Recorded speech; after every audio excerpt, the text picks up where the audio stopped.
ರಾಜಕೀಯ ಗುರುವಿನ ಕಣ್ಣೀರು ಒರೆಸಿದ್ದಾರೆ ಸಿದ್ದರಾಮಯ್ಯ. ನೊಂದ ಗೌಡರನ್ನ ಸಂತೈಸಿದ್ದಾರೆ ಮಾಜಿ ಸಿಎಂ ಸಿದ್ದರಾಮಯ್ಯನವರು.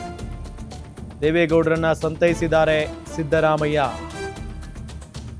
ಎಚ್ಡಿಕೆ ಪಕ್ಕದಲ್ಲಿ ಕುಳಿತು ಸಂತೈಸಿದ್ದಾರೆ ಜಮೀರ್ ಅಹಮದ್ ಖಾನ್. ರಾಜಕೀಯ ಗುರುವಿನ ಕಣ್ಣೀರು ಒರೆಸಿದ್ದಾರೆ ಸಿದ್ದರಾಮಯ್ಯ. ಹಿಂಗಿರುತ್ತೆ ನೋಡಿ ರಾಜಕಾರಣನೇ ಬೇರೆ, ವೈಯಕ್ತಿಕ ಜೀವನವೇ ಬೇರೆ. ಈ ರೀತಿಯಾದಂಥ ದೃಶ್ಯಗಳನ್ನು ನಾವು ಬೇರೆ ರಾಜ್ಯದ ರಾಜಕಾರಣಿಗಳಿಂದ ನೋಡೋದಕ್ಕೆ ಸಾಧ್ಯ ಆಗಲ್ಲ. ಇದು ಕೇವಲ ಕರ್ನಾಟಕದಲ್ಲಿ ಮಾತ್ರ.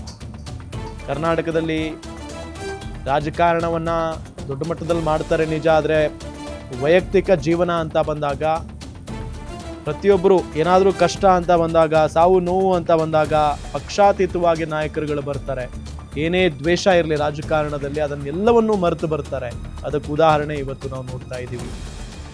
ದೇವೇಗೌಡರನ್ನ ಸಂತೈಸ್ತಾ ಇರೋದು ಸಿದ್ದರಾಮಯ್ಯನವರು.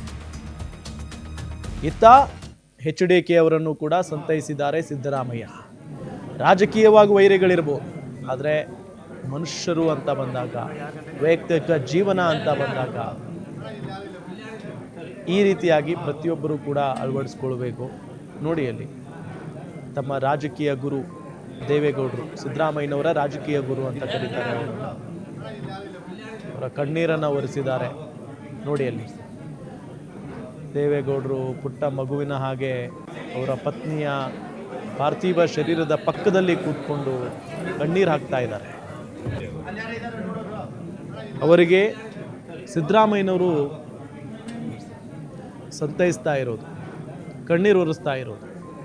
ಅದಾದ ನಂತರ ಕುಮಾರಸ್ವಾಮಿಯವ್ರಿಗೂ ಕೂಡ, ಜೊತೆಗೆ ಜಮೀರ್ ಅಹಮದ್ ಖಾನ್ ಅವರು ಕೂಡ ಇದ್ದಾರೆ.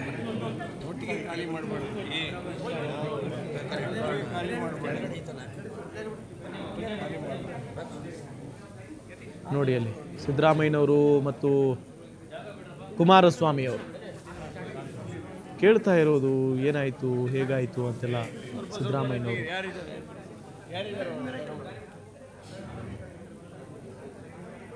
ಪಕ್ಕದಲ್ಲೇ ಇದ್ದಾರೆ ನೋಡಿ ಜಮೀರ್ ಅಹಮದ್ ಖಾನ್.